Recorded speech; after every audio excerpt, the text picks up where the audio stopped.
What's up YouTube, it's Neo-Spacian Migz here, and today I bring you the unstoppable EXODIA incarnate. That's right, the EXODIA Millennium deck is here, and it's just so much fun, you know, just playing with EXODIA and Grandpa's cards.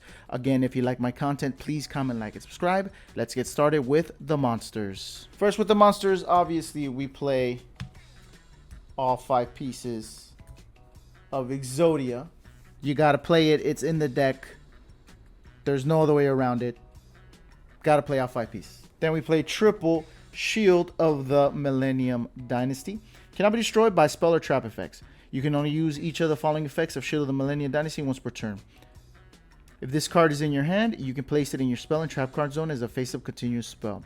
When this card is a continuous spell, you can either pay 2,000 life points or reveal 1 Millennium Ankh in your hand. Special summon this card. Then you can add 1 Millennium Ankh from your deck to your hand. The most important card, the one you want to search first to get you access to Millennium Ankh, because Millennium Ankh makes all your Millennium monster summons for free. Then we play triple Sengenjin, Wakes from a Millennium. Cannot be destroyed by monster effects. You can only use each of the following effects of Sengenjin, Wakes from the Millennium once per turn. If this card is in your hand, you can place it in your spell and trap card zone as a face-up continuous spell. While this card is a continuous spell, you can either pay 2,000 life points or reveal 1 Millennium Ankh in your hand. Special summon this card.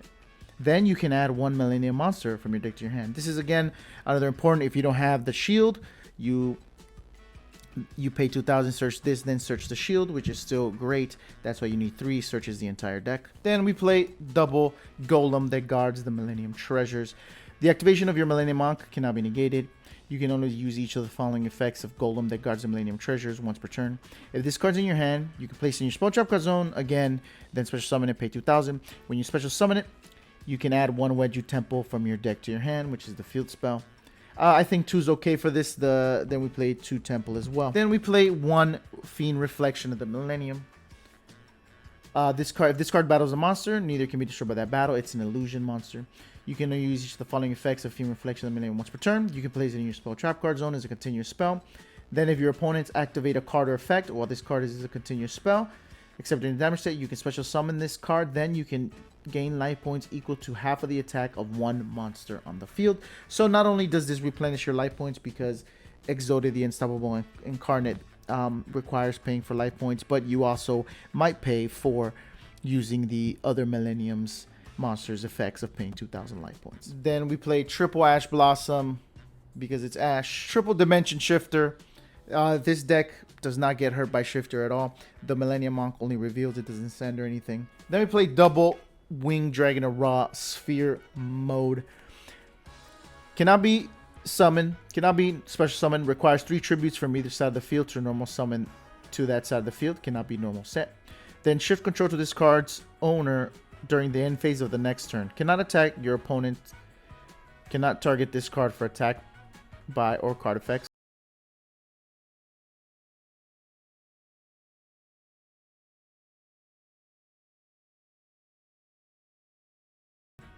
So you can use your normal summon with Winged Dragon of Ra Spirit mode to tribute your opponent's board. This is for going second. You tribute 3 other monsters and then you just make EXODIA. So it's just crazy. You know, it's a good way to clear your opponent's board. This card is great. I didn't want to play 3 because I think 3 is just a bit too much. 2 is the perfect number. And now let's move on to the spells. For the spells, we play triple Millennium Ankh. Look at that beauty. Show 5 Forbidden 1 monster cards from your hand, deck, and or face up on the field. Then special summon 1 the Unstoppable EXODIA Incarnate from your extra deck. Then shuffle the face up monster cards you control to the deck, except EXODIA monster cards whose original levels are 10 or higher, and Millennium monster cards. Also, you cannot summon for the rest of this turn after this card's activation. Shuffle this card into the deck instead of sending it to the graveyard. So that's why Shifter doesn't hurt us. Not only do we reveal the pieces, but this gets shuffled back into our deck instead of going to the graveyard, which is amazing. You play 3 of the Unstoppable EXODIA Incarnate is our win condition, so we got to see it. Then I play double Yugioh Temple. During your main phase, you can place 1 monster from your hand in your spell and trap card zone as a face-up continuous spell. Then you can place 1 Millennium monster from your deck in your spell and trap card zone as a face-up continuous spell. You can only use this effect of Wedge Your Temple once per turn. If a face-up Millennium monster you control is destroyed by battle or card effect, you can place it in your spell and trap card zone as a face-up continuous spell instead of sending it to the graveyard. So, if we draw a Exodia piece, which is bound to happen, we can activate this, put the Exodia piece on the field.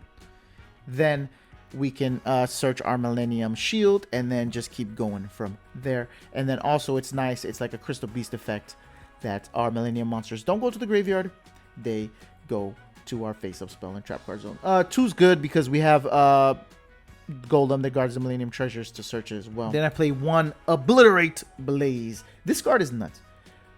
1 level 10 or higher monster on the field with Exodia in its original's name gains these effects. You can pay half your life points, destroy as many cards in the spell and trap card zone as possible, then equip 5 Forbidden 1 monsters from your hand and or deck to this card as equipped spells that each give it 2,000 attack. Also, you cannot activate other cards' effects for the rest of this turn. If this card attacks a defense position monster, inflict piercing battle damage. So this just ends the game. If you equip all 5 pieces of Exodia, you get 10,000 attack points. Plus whatever your attack points already are, and it does piercing, so it's just game. This card is nuts. Again, you know, it's for ending games. I like to play 1, and you can search it with the Unforbiddable Exodia. And play triple Pot of Prosperity. We need to see our Millennium Monk, just so we don't have to keep paying the 2,000 life points. That's basically it. And obviously with Obliterate Blaze, you can OTK through the Prosperity half damage. Then triple Forbidden Droplet. I play this card. It's a nice board breaker. Just really, really important. And again, if you know, set up your Millennium monsters in the spell and trap card zone, you can send them as well. Then 1 Called by the Grave. Let's move on to the traps. For the traps, we play double Exod Fires of Rage. This card is always treated as an Exod and Obliterate card. If you control a level 10 or higher Exodia monster, destroy all cards your opponent controls. If this card's in your graveyard except the turn it was sent there, you can banish this card, then activate one of these effects. Add 1 Forbidden 1 monster from your deck or graveyard to your hand. Shuffle up to 5 Forbidden 1 monsters from your graveyard and or banishment into the deck. So this is okay if our pieces do get banished or we use Obliterate Blaze, we can just recycle them. I like to play 2 just because it's a freaking just clears your opponent's board on demand, and you can set it every turn with Unstoppable Exodia Incarnate. It's crazy. It's crazy. So I think playing 2 is really great, and then going second, you can always side it out. Then we play 1 Obliterate.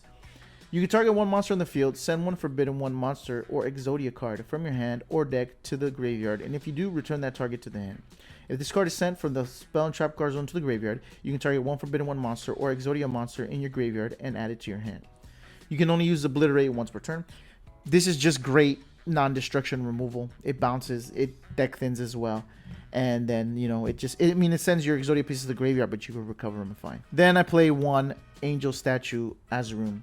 Special summon this card is an effect monster, fairy, light, level 4, attack 1800, defense 1800. This card is also a trap. Once per turn, when your opponent would special summon a monster while this card is in your monster zone, you can send this card. We can send to the graveyard 1 continuous trap in your monster zone that was special summoned from the spell and trap card zone. Negate the summon, and if you do, destroy that monster. When this card in the monster zone is destroyed by battle, you can destroy the monster that destroyed this card. So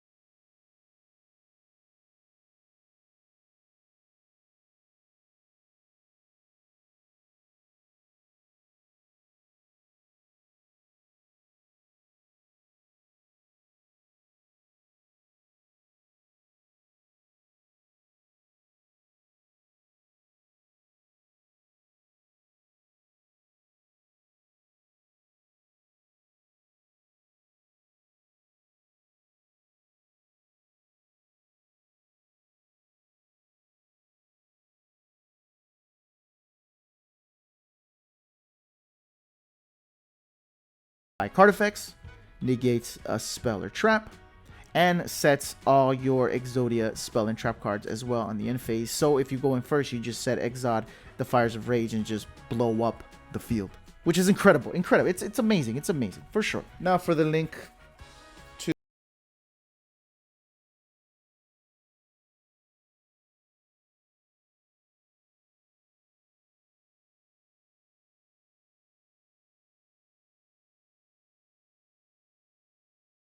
cable blocker to get back the field spell and Moon of Closed Heaven, just so we can have extra materials for Underworld Goddess.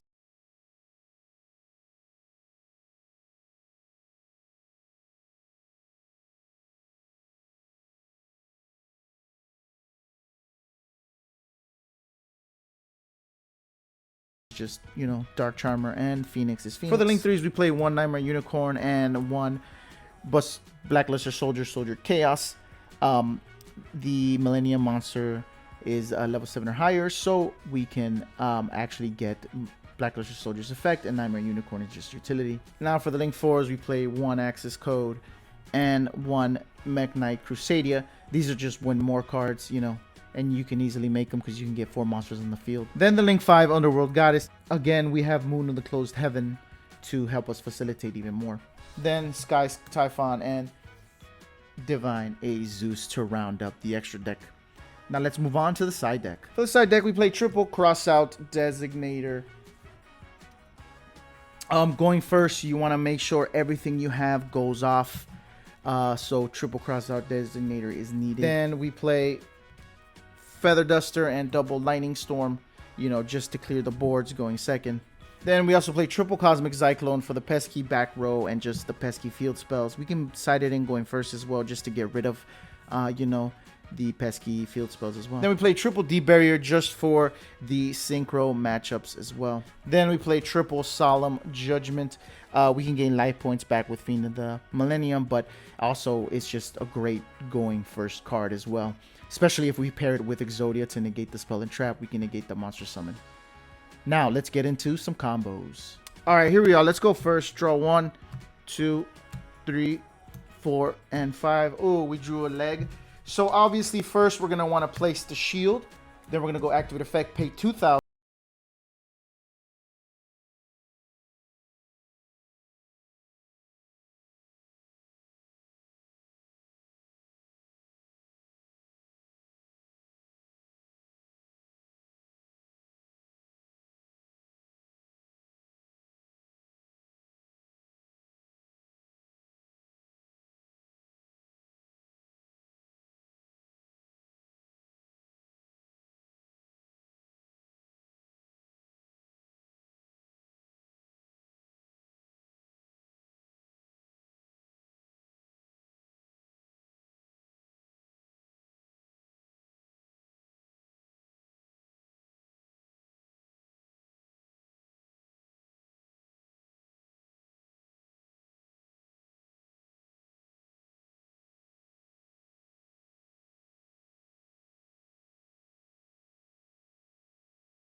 activate the Angel Statue Azun just to have it in case they want to link summon. Then when your opponent summons a monster, you activate